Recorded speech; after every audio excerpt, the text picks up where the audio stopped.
अन्नदाता,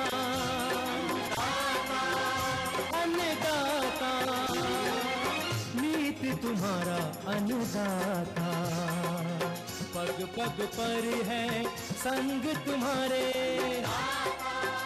अन्नदाता, लहू किसानों का बन के पसीना सींचता है धरती का सीना, मेहनत का तेरी हक दिलवाने, नई तकनीक नई खोज बताने, पशुधन को गुणवान बनाना, पौध सुरक्षा को सिखलाना, खेती के सब गुर समझाने, भारत का सरताज बनाने, आठों पहर है संग तुम्हारे अन्नदाता, अन्नदाता।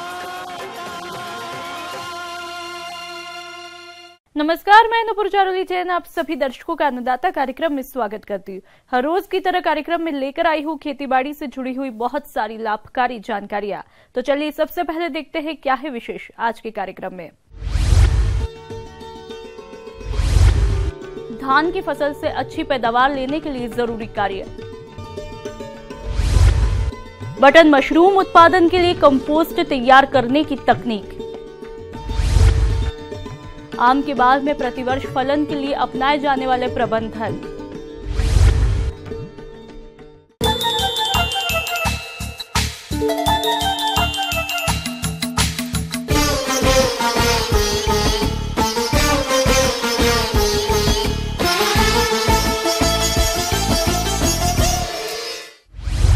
अपने पंजाब, हरियाणा और हिमाचल प्रदेश में जिन किसान भाइयों ने धान की फसल लगा रखी है, लेकिन इस फसल से अधिक उत्पादन लेने के लिए कुछ कार्यों जैसे कि खरपतवार नियंत्रण, उर्वरक प्रबंधन आदि को सही समय पर करने की जरूरत होती है। तो धान की फसल में इन कार्यों को कब और किस प्रकार से करें, आइए इस बारे में विस्तार से जानते हैं कुरुक्षेत्र के उप कृषि निदेशक डॉक्टर करमचंद से। ये हमारे हरियाणा प्रदेश में काफ़ी एरिया में धान की फसल लगाई जाती है और कई जिलों में तो इसका एरिया 40% तक है। तो ये जो समय चल रहा है इसकी टॉप ड्रेसिंग के लिए बिल्कुल उपयुक्त समय है और किसान भाई इसकी टॉप ड्रेसिंग करते समय ये ध्यान से देख लें कि उनकी फसल में गाभा स्टार्ट तो नहीं हुआ, यानी पैनिकल इनिशिएशन स्टार्ट तो नहीं हुआ, तभी करें। यदि स्टार्ट हो चुका है उसमें बिल्कुल ना करें। और ये ज़्यादातर समस्या उन खेतों में आती है जहाँ यूरिया की मात्रा का ज़्यादा प्रयोग होता है, तो उनकी पौधों की लंबाई, उस फसल की लंबाई ज़्यादा बढ़ जाती है।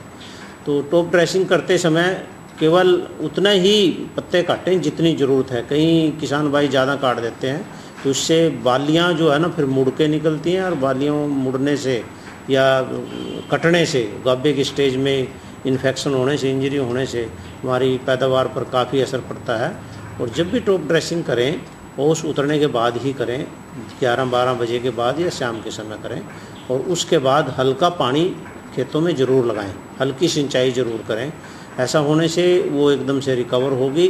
और टॉप ड्रेसिंग का एक मेन मकसद है कि हमारी जैसे ही फसल कटाई के आसपास आती है, गाभे की अवस्था में आती है, तो उसमें गिरने की समस्या नहीं रहती। धान की फसल बढ़वार की अवस्था पर है और इसमें निम्न कृषि कार्यों को करने की जरूरत होती है, जिसमें खरपतवार नियंत्रण की बात करें तो पहली निराई गुड़ाई 20 से 25 दिनों पर, दूसरी निराई 40 से 45 दिनों पर और तीसरी निराई 60 से 65 दिनों पर आवश्यकता पड़ने पर करते हैं।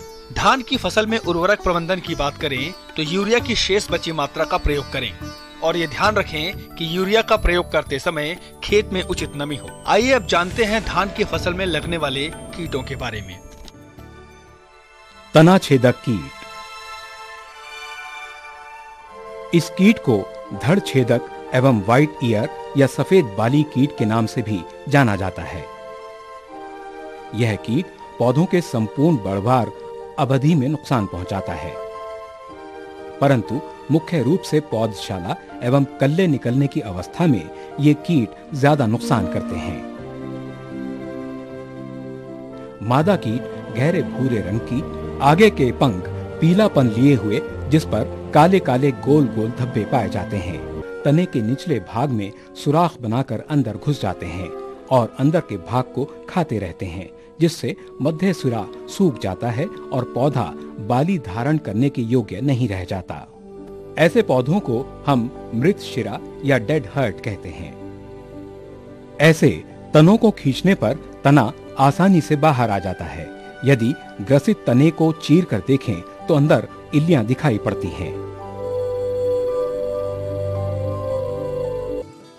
कल्ले की अवस्था में तना छेदक कीट के नियंत्रण के लिए कार्बोफ्यूरान 3G दानेदार 10 किलोग्राम या फॉरेट 10G दानेदार 5 किलोग्राम प्रति एकड़ के हिसाब से खेतों में बिखेर दें या मोनोक्रोटोफॉस 1.6 मिलीलीटर प्रति लीटर पानी में मिलाकर छिड़काव करें। पत्ती लपेटक कीट या पत्ती मोड़क कीट। धान के खेत में यह कीट बहुत अधिक संख्या में देखा जाता है। इस कीट से ग्रसित फसल को दूर से देखने पर फसल सफेद चूने से पुताई किया हुआ सा दिखाई पड़े तो स्पष्ट होता है कि खेत में पत्ती लपेटक कीट का प्रकोप हुआ है। इसके वयस्क मादा पतंगा पीले हरे से भूरे रंग तथा पंखों पर एक धारी बनी हुई दिखाई देती है। यह कीट पत्तियों पर एक एक करके तकरीबन 300 अंडे देती है। अंडे हल्के पीले रंग के होते हैं। 4 से 7 दिन में निकले अंडे से सूड़ी पत्ती के दोनों किनारों को पकड़कर मोड़ देती है और अंदर रहकर पत्तियों के हरितमा को खाती रहती है, जिसके कारण पत्तियां सफेद झिल्लीदार मुड़ी हुई हालत में ही सूख जाती हैं।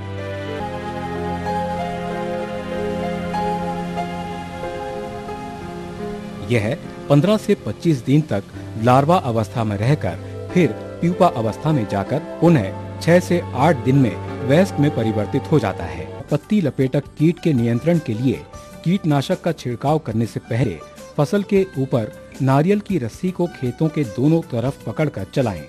ऐसा करने से पत्ती के अंदर रहने वाले कीट बाहर आ जाते हैं या गिर जाते हैं। इसके बाद चिड़िया के खाने की वजह से और रासायनिक कीटनाशक दवा का छिड़काव करने से इस कीट से निजात मिल जाती है। पत्ती के ऊपर रहने वाले अंड समूह दिखाई देते ही इसे तोड़कर नष्ट कर दें। ऐसा करने से कीट की संख्या को प्रारंभिक अवस्था में कम कर सकते हैं। खेतों में 1-2 मीटर की ऊंचाई पर प्रकाश प्रपंच की व्यवस्था करके उसके नीचे कटोरे में थोड़ी मात्रा में मिट्टी का तेल या कीटनाशक मिलाकर पानी में रख दें।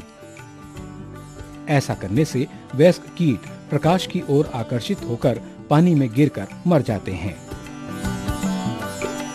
बासमती की फसल में ब्रश कटर से पत्ती काटने के फायदे क्या है, इस बारे में अपने अनुभवों को बता रहे हैं किसान पवन कुमार।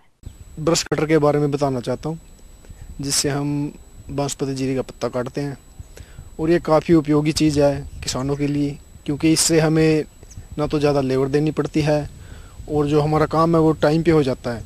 और अगर हम ब्रश कटर से अगर अपने जीरे का पत्ता काटते हैं तो हमें मैक्सिमम 150 से 200 रुपये का खर्चा आता है प्रति एकड़। और अगर हम लेबर से पत्ता कटवाते हैं तो उसमें हमें 800 से 900 रुपये प्रति एकड़ देना पड़ता है, जो काफ़ी महंगा पड़ता है हमें। और अगर हम पे हमारा अपना पर्सनल ब्रश कटर होता है तो हम टाइम से अपना जो ये बासमती के पत्ते का काम निपटा देते हैं। और अगर इसे अपना पर्सनल भी लेना चाहिए तो ये 6 से 7 हज़ार में मिल जाता है। और ये काफ़ी उपयोगी यंत्र बनाया है कंपनी ने। इसमें समय की बचत हो, जैसे 1 घंटे और 30 मिनट में एक व्यक्ति इसमें आराम से 1 किला काट देता है और इसमें 2 लीटर पेट्रोल लगता है सारा। हाँ, ये काफ़ी उपयोगी है। जैसे आप लेबर के पास जाते हैं, वो टाइम पे नहीं आ पाती तो हमारी जीरी बड़ी हो जाती है और जब लेबर मिलती है तो उसे गाबे से काट देती है, उसमें काफ़ी नुकसान होता है फसल का। और अगर आप पर्सनल ये ब्रश कटर है तो आप जब चाहें तभी काट सकते हैं।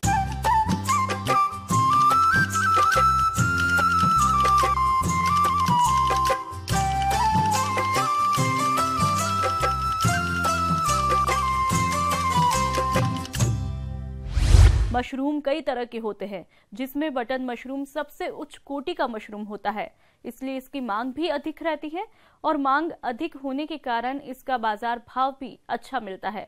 अगर इसके उत्पादन की बात करें तो एयर कंडीशन में इसे वर्ष भर उगाया जा सकता है, लेकिन जो किसान इतनी बड़ी लागत नहीं लगा सकते वे इसका उत्पादन किसी झोपड़ी या फिर अपने घर में ही करते हैं, जिसमें बटन मशरूम उगाने का अब सही समय आने वाला है। तो कम लागत में बटन मशरूम उगाने की क्या तकनीक है, जानते हैं कृषि वैज्ञानिक डॉक्टर दीपक राय से। जैसा कि आप जानते हैं कि मशरूम की खेती बहुत ही लाभकारी है और विशेष करके हम नवयुवकों को ये प्रेरित करेंगे और उनसे निवेदन करेंगे कि वो मशरूम की खेती करें और अपने निकटवर्ती कृषि विज्ञान केंद्रों से संपर्क करें। इसके लिए सर्वप्रथम ये जानना जरूरी है कि हम प्रशिक्षित हों।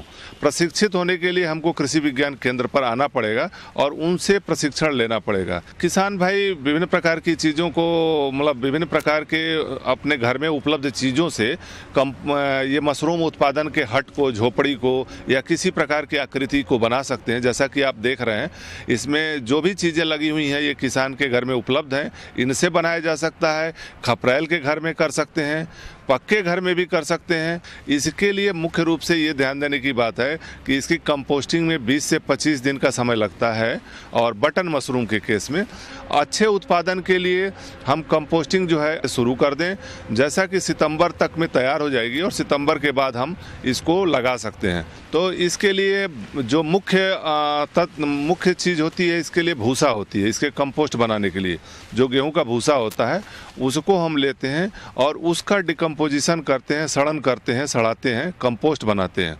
उसमें विभिन्न प्रकार की रासायनिक खादों को मिला करके और सड़ाते रहते हैं। हर चौथे दिन उसको पलटते हैं और विभिन्न प्रकार की रासायनिक खादें और उसमें मिलाते हैं, जिप्सम भी मिलाते हैं, जिससे 20 से 25 दिनों बाद हमारी ये कंपोस्ट तैयार हो जाती है। सर्वप्रथम हम भूसे को भिगाते हैं। भिगाने के पश्चात उसका हीप बना के छोड़ देते हैं और एक दिन बाद जब पानी उसमें से निथर जाता है तो हम DAP, यूरिया उसमें मिलाते हैं और MOP भी मिलाते हैं। एक निश्चित अनुपात में मिला करके उसको मिक्स कर देते हैं। मिक्स करने के बाद पुनः हम हीप बना देते हैं, उसको मतलब गोल कर देते हैं और प्लास्टिक से ढक देना चाहिए।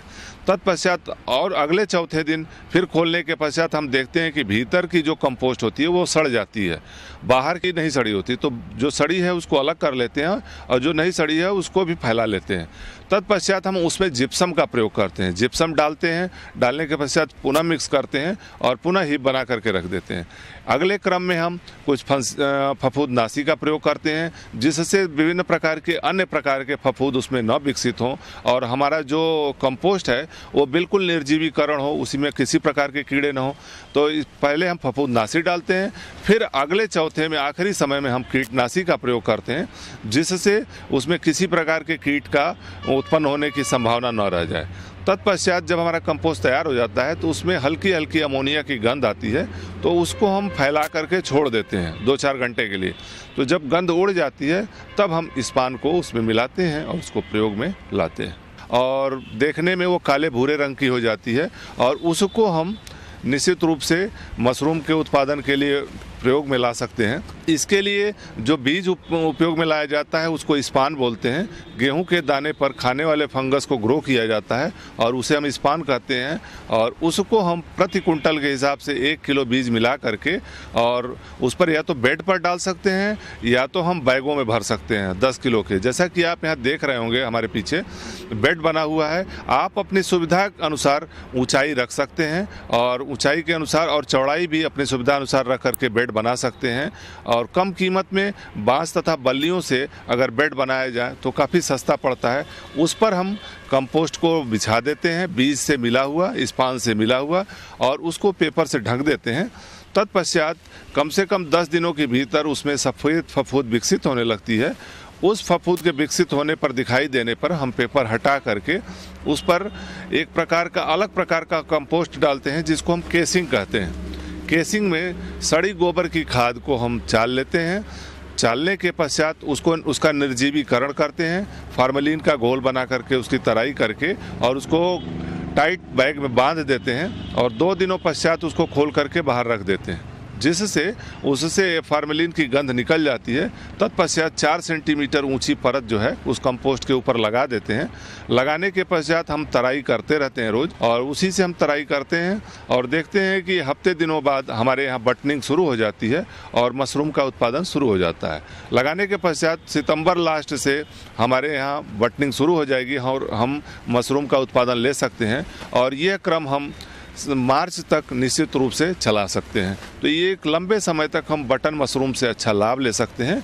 यदि आप किसी झोपड़ी या अपने घर में ही मशरूम का उत्पादन करना चाहते हैं तो बटन मशरूम, ऑयस्टर मशरूम और दुधिया मशरूम को बारी बारी वर्ष भर उगा सकते हैं।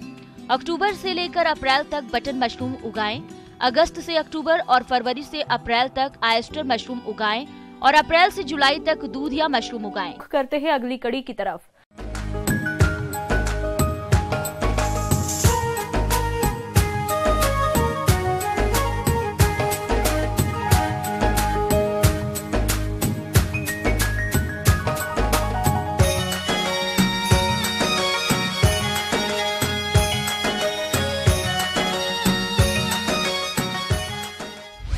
आम के सभी बागानों में शायद ही हर साल फलन होता होगा और पुराने बागों में तो ये समस्या सबसे अधिक देखी जाती है। किसान भाइयों, इस समस्या का समाधान है, यदि आप कुछ प्रबंधनों और दवाओं का सही तरीके से प्रयोग करते हैं तो ऐसे में आप बाग से आप हर साल फलों का उत्पादन ले सकते हैं, जिस पर चर्चा करने के लिए हमारे बीच उपस्थित है डॉक्टर A.K. सिंह। इस क्रम में हम सबसे पहले बताना चाहेंगे कि जो आम की प्रजातियां हैं, मुख्य प्रजातियां हैं, और नॉर्थ इंडिया में जो हम उत्तरी भारत में जो आम उगाते हैं उसमें यह समस्या है कि एक साल फल आई, एक साल फल नहीं आती। तो जिस टहनी पर एक साल फल लग जाएगा दूसरे साल उस टहनी पे फल नहीं आता है। जबकि साउथ इंडिया में, दक्षिणी भारत में फल हर साल आता है, क्योंकि वहाँ ठंड का टाइम नहीं होता है और जो शाखाओं की बढ़वार है वो पूरे साल होती रहती है। ऐसा क्या करें कि फल हर साल आए?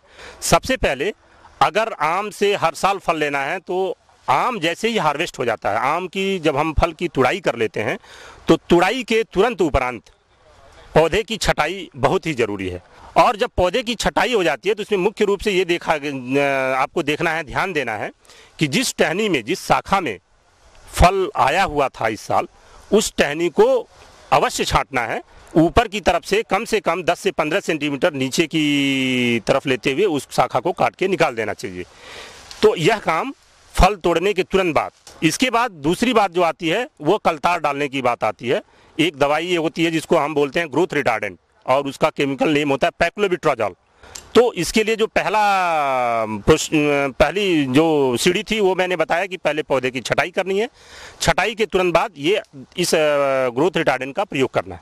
इसका प्रयोग सितंबर माह में अवश्य कर देना चाहिए, क्योंकि जो फ्रूट बड डिफरेंशिएशन का टाइम होता है आम में वो अक्टूबर नवंबर में, सितंबर से स्टार्ट हो जाता है, अक्टूबर नवंबर तक चलता रहता है। इसका प्रयोग सितंबर माह में 4 ml प्रति लीटर कैनापी के हिसाब से, तो जो कलतार दवाई है इसका 4 ml प्रति लीटर के हिसाब से प्रति पेड़ देना होता है। अब 4 ml प्रति लीटर का मतलब ये है मिक्स करके तो देंगे प्रति पेड़, लेकिन अगर उसकी फैलाव 1 मीटर है, एक कैनापी का फैलाव 1 मीटर है, अगर मान लीजिए कैनापी का फैलाव 2 मीटर है तो ये 8 ml प्रति पेड़ हो जाएगा।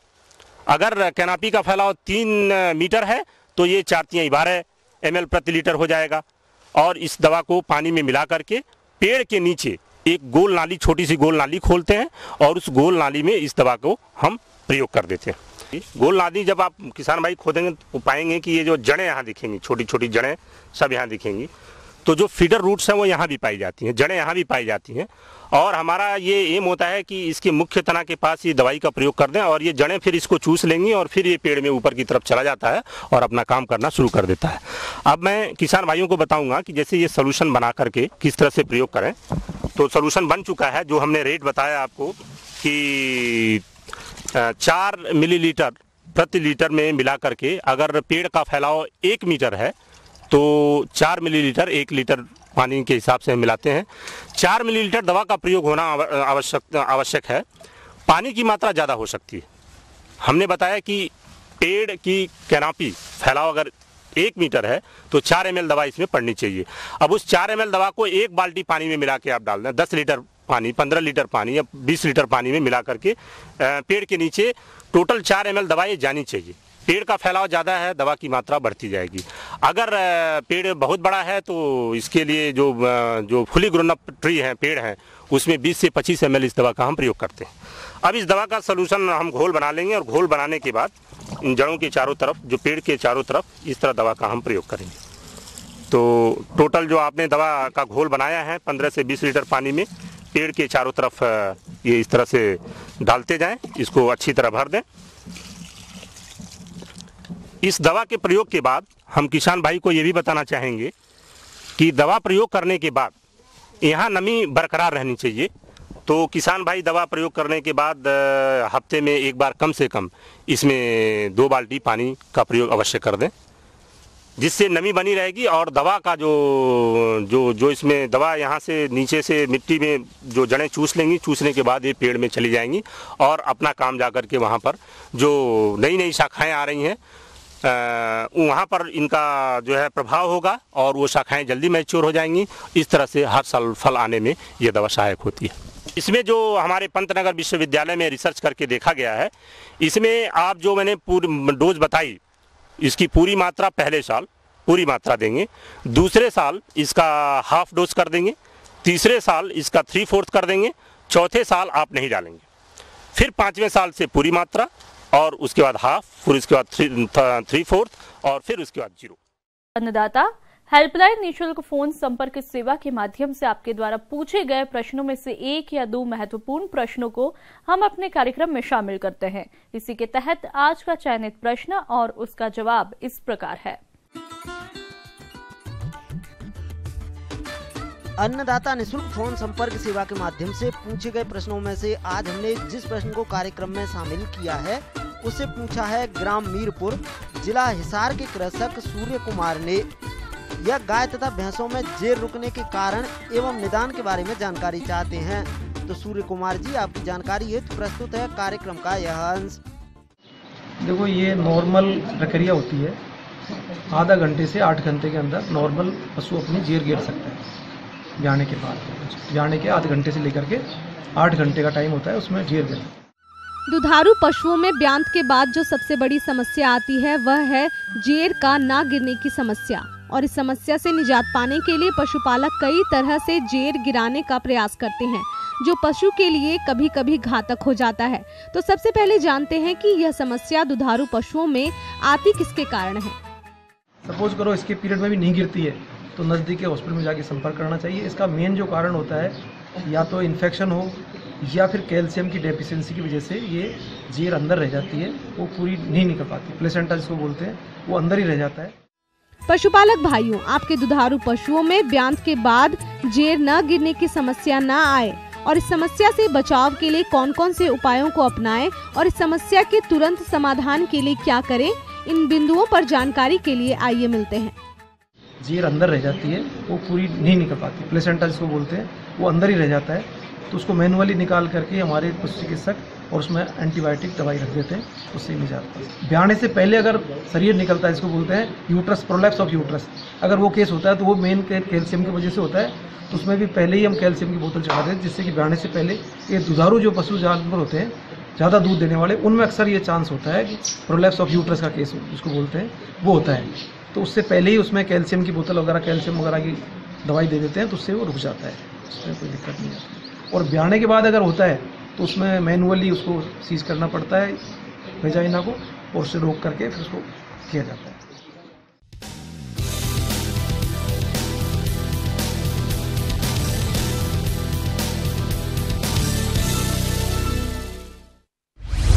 राज्य के विभिन्न मंडियों में कृषि उत्पादों के चढ़ते उतरते बाजार भाव की संक्षिप्त जानकारी इस प्रकार है।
अब आइए देखते हैं कल दिखाए जाने वाले कार्यक्रम की मुख्य झलकियां।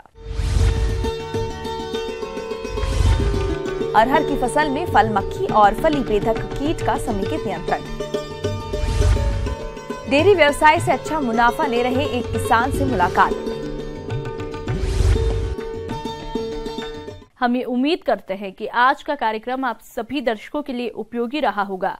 किसान भाइयों, अन्नदाता आपकी सेवा के लिए संकल्परत है। कृषि संबंधित समस्या और सुझावों के लिए आप हमें इस पते पर संपर्क कर सकते हैं। प्रोड्यूसर अन्नदाता, news 18 Punjab, Haryana, Himachal Pradesh, Ramoji film city, Hyderabad 501512। साथ ही आप हमें ईमेल भी कर सकते हैं। हमारा ईमेल है p18annadaata@nw18.com। इसके अतिरिक्त आप हमें निःशुल्क हेल्पलाइन नंबर 180041921555 पर सोमवार से शनिवार सुबह 10 से शाम 4 बजे के बीच संपर्क कर सकते हैं। फिलहाल अन्नदाता की पूरी टीम को इजाजत दीजिए। कल फिर इसी समय आपसे मुलाकात होगी कृषि संबंधित कुछ और महत्वपूर्ण जानकारियों के साथ। नमस्कार।